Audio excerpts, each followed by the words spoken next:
Hello students, एडुविला point channel में आपका स्वागत है। और आज की वर्कशीट है वर्कशीट नंबर 11। ये क्लास 6 की वर्कशीट है जिसमें हमें सामाजिक विज्ञान हमारे अतीत भाग 1 को पढ़ना है।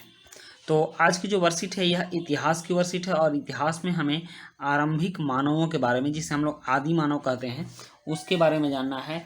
और इस वर्कशीट की शुरुआत, इस चैप्टर की शुरुआत जो है आदि मानव से हो रही है। मतलब मानवों का इतिहास कहाँ से शुरू हुआ उस जगह से हो रही। प्रारंभ में मानव कैसे रहते थे, किन किन वस्तुओं का उपयोग करते थे और अपनी व्यवहारिक ज़िंदगी वो कैसे जीते थे, इस बात को हम जानेंगे। तो सबसे पहले आज की वर्कशीट में हम जानते हैं कि वे औजार, किस तरह के औजार का उपयोग करते थे और उन औजारों से वो क्या क्या काम लिया करते थे। कह रहा है पुरातत्वविदों। पुरातत्वविद किसे कहते हैं? जो पुरानी वस्तुओं का अध्ययन करते हैं, पुरानी वस्तुओं की जानकारी रखते हैं, ऐतिहासिक वस्तुओं की जानकारी रखते हैं, उनको पुरातत्वविद कहते हैं। मतलब पुरातत्व को जानने वाला कहते हैं। तो पुरातत्वविदों को मिली वस्तुओं के आधार पर यह जानकारी मिलती है कि लोगों ने अपने काम के लिए पत्थरों, लकड़ियों और हड्डियों के औजार बनाए होंगे।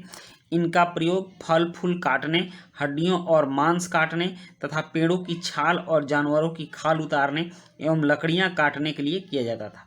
तो आपने समझ लिया, इन हथियारों का प्रयोग किसके किसके लिए किया जाता था? फल फूल काटने के लिए किया जाता था, हड्डियों और मांस काटने के लिए किया जाता था और पेड़ों की छाल और जानवरों की खाल उतारने के लिए किया जाता था। इनके हथियार कुछ इस तरह के होते थे, यहाँ तस्वीरों में दी गई हैं। आप देख सकते हैं कि कुछ ऐसे ही नुकीले पत्थरों का उपयोग या नुकीले हड्डियों का उपयोग वो हथियार के रूप में करते थे। हाँ, अब एक चीज़ मैं आपको व्यवहारिक रूप में बता देता हूँ। आपने मोहनजोदाड़ो फिल्म देखी है? उस फिल्म में वो लोग पत्थर की नुकीली पत्थर जैसी नुकीली वस्तु होती है, उसको छुरी के रूप में इस्तेमाल करते हैं। आप लोग ध्यान दीजिएगा, उस समय कोई छुरी नहीं होती थी। देखे हुए पत्थर का उपयोग वो लोग छुरी के रूप में करते हैं। तो आपको पता चल जाएगा कि उस समय के लोग किस तरह के हथियार का उपयोग करते थे। नेक्स्ट है शैल चित्रकला। शैल चित्रकला क्या होता है? जिन गुफाओं में लोग रहते थे, शैल मतलब पत्थर होता है, ठीक। तो पत्थरों पर बनाए गए चित्र को शैल चित्रकला कहते हैं। तो जिन गुफाओं में लोग रहते थे उनमें से कुछ की दीवारों पर चित्र मिलते हैं। आप देख सकते हैं यहाँ दीवारों पर चित्र बने हुए हैं। यहाँ आदमियों के चित्र हैं और यहाँ एक जानवर का चित्र है। यहाँ दिखाया जा रहा है कि बहुत सारे आदमी मिलकर एक जानवर का शिकार कर रहे हैं। तो वे अपने व्यवहार में आने वाली जो भी चीज़ें थी उन सब का चित्र बनाते थे। तो गुफाओं में पत्थरों पर जो चित्र बनाते थे, तो पत्थर पर बने होने के कारण शैल चित्र कहा जाता था, क्योंकि शैल का मतलब पत्थर होता है।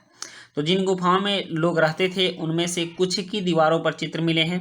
इनमें से कुछ सुंदर उदाहरण मध्य प्रदेश और दक्षिणी उत्तर प्रदेश की गुफाओं से मिले चित्र हैं। इनमें जंगली जानवरों की बड़ी कुशलता से सजीव चित्रण किया गया है।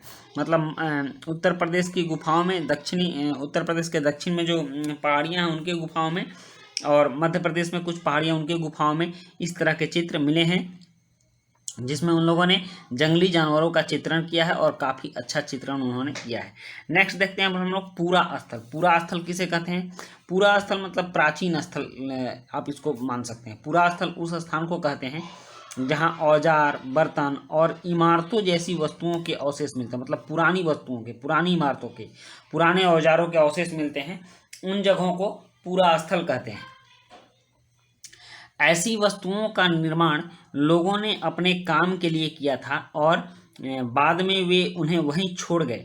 ये जमीन के ऊपर, अंदर, कभी कभी समुद्र और नदी के तले में भी पाए जाते हैं। मतलब पूरा स्थल कहीं भी हो सकते हैं, जमीन के ऊपर हो सकते हैं, जमीन के अंदर हो सकते हैं, समुद्र के तल में और नदी के तल में भी हो सकते हैं। नेक्स्ट पॉइंट है आग की खोज। आग की खोज आरंभिक मानवों के लिए क्रांतिकारी खोज था, क्योंकि आग का खोज होने के बाद उनके जीवन में काफ़ी परिवर्तन आया। तो आग की खोज और पहिए की खोज, दो चीज़ उनके ज़िंदगी में काफ़ी महत्व रखती है। तो हमें आज यहाँ आग की खोज पर डिस्कस करना है। कह रहा है पूरा स्थल कुरनूल। कुरनूल एक जगह है और वहाँ के गुफा में राख के अवशेष मिले हैं और ये काफ़ी पुरानी राख थी। इसका मतलब कि बहुत समय पहले लोगों ने आग का प्रयोग किया होगा। इसके आधार पर हम कह सकते हैं कि आरंभिक लोग आग जलाना सीख गए थे। जो आदि मानव थे वो आग जलाना सीख गए थे और आग का इस्तेमाल कई कार्यों के लिए किया गया होगा, जैसे कि प्रकाश के लिए, मांस भूनने के लिए और ख़तरनाक जानवरों को दूर भगाने के लिए। तो इन सब कामों के लिए आग का उपयोग वो लोग करते थे और आग का उपयोग होने के बाद उनकी ज़िंदगी में काफ़ी परिवर्तन आया था। ये काफ़ी इम्पोर्टेंट तथ्य है कि आरंभिक मानव ने आग का प्रयोग करना सीख लिया था। इसके बाद बच्चों कुछ प्रश्न दिए गए हैं, 3 प्रश्न हैं आपके वर्कशीट में। पहला प्रश्न है खाद्य संग्राहक के औजार किस चीज से बने थे, और दूसरा प्रश्न है पूरा स्थल किसे कहते हैं। तीसरा प्रश्न है आरंभिक लोग आग का उपयोग किन कार्यों के लिए करते होंगे। ये काफी आसान प्रश्न है, और चलिए अब इन प्रश्नों के उत्तर लिखते हैं। यहाँ देखिए, यहाँ पहला प्रश्न है खाद्य संग्राहक के औजार किस चीज के बने थे, तो उत्तर है खाद्य संग्राहक के औजार पत्थरों, लकड़ियों और हड्डियों से बने थे। प्रश्न 2 है पूरा स्थल किसे कहते हैं, तो इसका उत्तर है जहां औजार, बर्तन और इमारतों जैसी वस्तुओं के अवशेष मिलते हैं उस जगह को पूरा स्थल कहा जाता है। और प्रश्न 3 है आरंभिक लोग, हाँ ये पूरा स्थल में थोड़ा सा मात्रा की गलती है, आप इसको सुधार लेंगे, इसमें छोटा ऊ का मात्रा लगेगा, पूरा स्थल कहा जाता है। तो आरंभिक लोग आग का उपयोग किन कार्यों के लिए करते होंगे, तो इसका उत्तर है आरंभिक लोग आग का उपयोग प्रकाश के लिए, मांस भूनने के लिए और खतरनाक जानवरों को दूर भगाने के लिए करते होंगे। तो इस तरह से बच्चों आपके वर्कशीट के तीनों प्रश्न कंप्लीट हो गए और आपने पूरी वर्कशीट देखी, इसके लिए आपको बहुत बहुत धन्यवाद। आपको अगर वीडियो अच्छी लगे तो आप इसको शेयर एंड सब्सक्राइब भी कीजिए, अपने दोस्तों के बीच भी शेयर कीजिए। तो मिलते हैं हम लोग नेक्स्ट वीडियो में, तब तक के लिए goodbye, okay, have a nice day.